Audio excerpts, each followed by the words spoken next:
you are new here, my name is May and I wanted to do a little bit of a fun video today. I actually wanted to go ahead and review Louis Vuitton's most recent release, and that is their fall and winter collection, which I believe is called either the garden or the floral collection. Now for me personally, Louis is one of my favorite fashion houses, and I have added a few classic pieces from them over the years in order to be able to curate that perfect classic collection that I strive for. However, they do definitely release some collections from time to time that I will absolutely want nothing from. And in particular, this collection that I will be talking about today is definitely one of those. Now, really quick, just because we're talking luxury on this channel doesn't mean that all the pieces or all the collections that these fashion houses release are always going to be a hit. In particular, this one that I'm going to get into today, I think is a definite miss.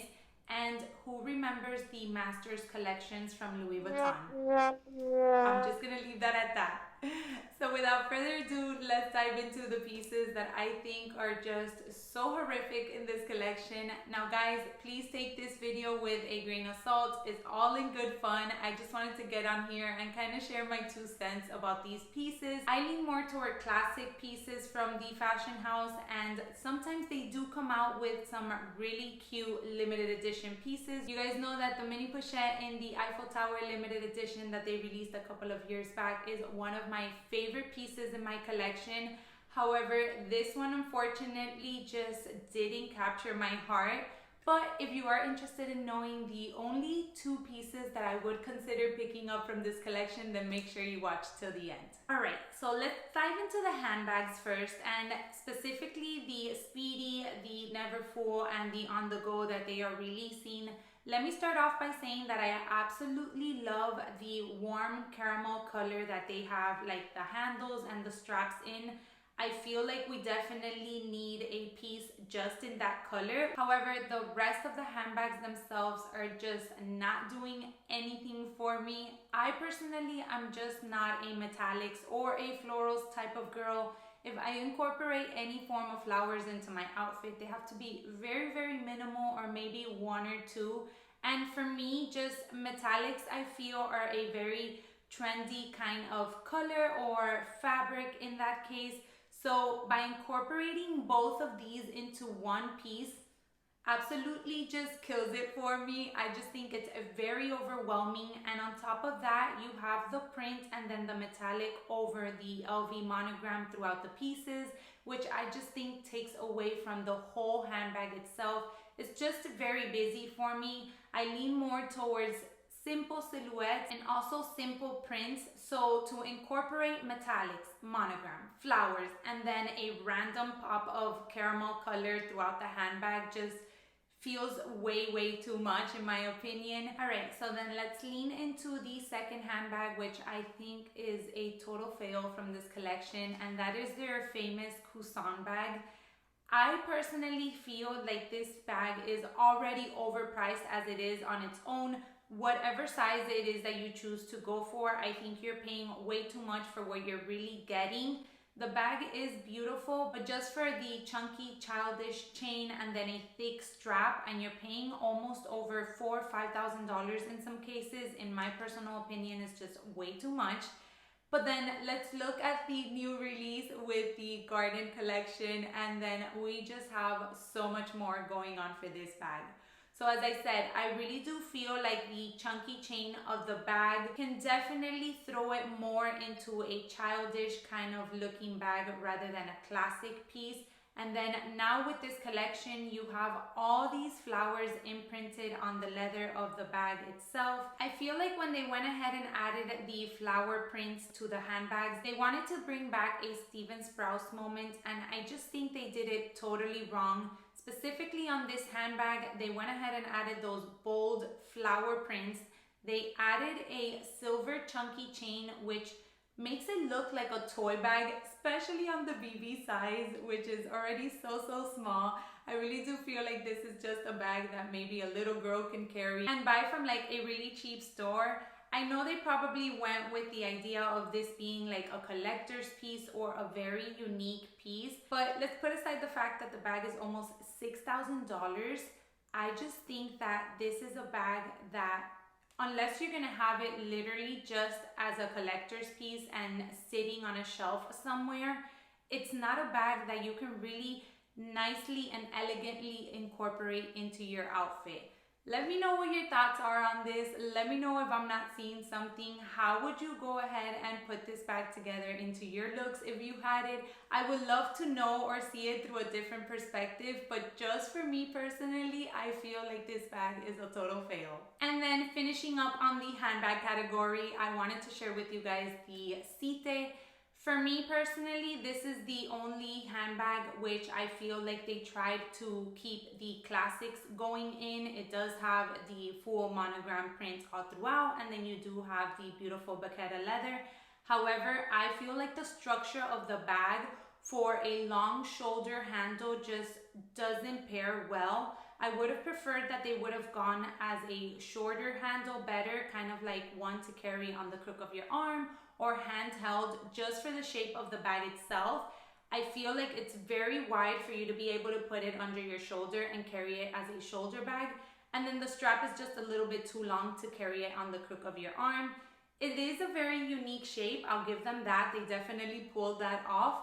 But I don't think it's a practical shape that many of us will lean to for a piece that we can long-term consider a classic. All right, now I wanted to get into two other pieces from the collection, and these really just made me laugh out loud as I was looking at them on the website. Let's start off with the gold tweed dress at $4,700. Okay, now me personally, I only have one piece of ready to wear from any fashion house, and that is Burberry. You guys have seen my Burberry cardigan, which I definitely rocked as soon as I got it this year. I do really like the Burberry logo. I think it's very classic and goes really well with my style personally, and that is the reason why I decided to add it, because I knew that I was going to get a lot of wear from it.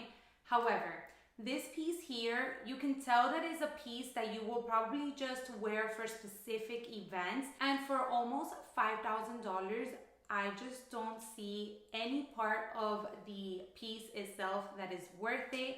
I look at it and it reminds me sort of like a vest that you would wear to like battle centuries ago. So that's the reason why it made me laugh so much when I saw it on the website. And another thing that I saw from the piece is just that it doesn't look flattering, especially for us curvier girls. I just think that those really long flaps that it has on the sides are going to help us in no way. If you do have a wider bottom, I just think it's not going to help you in any way, shape, or form. It's just going to make you look a little bit wider than you already are. It doesn't really accentuate your waist in any form whatsoever as well. So I just really don't see the piece doing anything for anyone for that matter. And just by looking at it on the website, the tweed material looks so itchy. I would definitely have to go in store to check this out. So if you have and you've actually seen it in person, let us know in the comment section down below. So once again, one, the price point is just out of control for the piece that you're getting.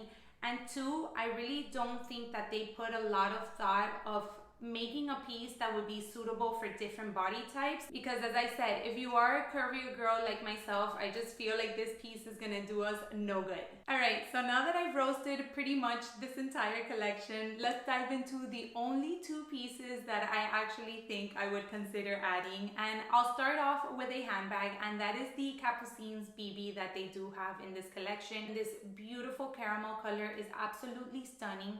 First, the color I think is a very nice neutral. I think that you can pair it with anything, whether you're an all black dresser or whether you like to bring color into your outfits. I feel like a nice tan bag just matches really well. I love the gold handle detail. It kind of has like this braiding which makes it so elegant. But then again, it does come with a chunky strap, so you do have the option of turning the bag a little bit more casual if you wanted to. And then last but not least, we do have the LV monogram in that beautiful green mother of pearl. If you've been watching my Instagram or if you've caught my previous videos here, I am obsessing over the color green lately. I feel like it's just such a nice neutral to incorporate into my wardrobe. And I've been trying to get some inspiration as to what classic piece I can add into my wardrobe that I would give a lot of use to. So the fact that they incorporated the green with the beautiful tan, I just think that combination goes really well together. Once again, I feel like it's a really elegant piece, and the Capucines in general is a very nice classic in the Louis Vuitton fashion house. I believe that they've wanted to make it a classic piece as the classic flaps are to Chanel. And I do believe they've done a really good job at that. They have released a ton of different styles and a ton of different combinations over the year. And they've also shown that they want to compete with that classic flap price point as well. So that is something else that I won't touch on here because I've already talked enough about the price points on all the other pieces. But overall, I just think that this bag is really stunning. And then last but not least, we do have a shawl. Now, if you are new around here, hi, my name is May, and I am addicted to card holders and little twillies or scarves or shawls for that matter. So obviously this one caught my eye. I love the navy undertone that it has.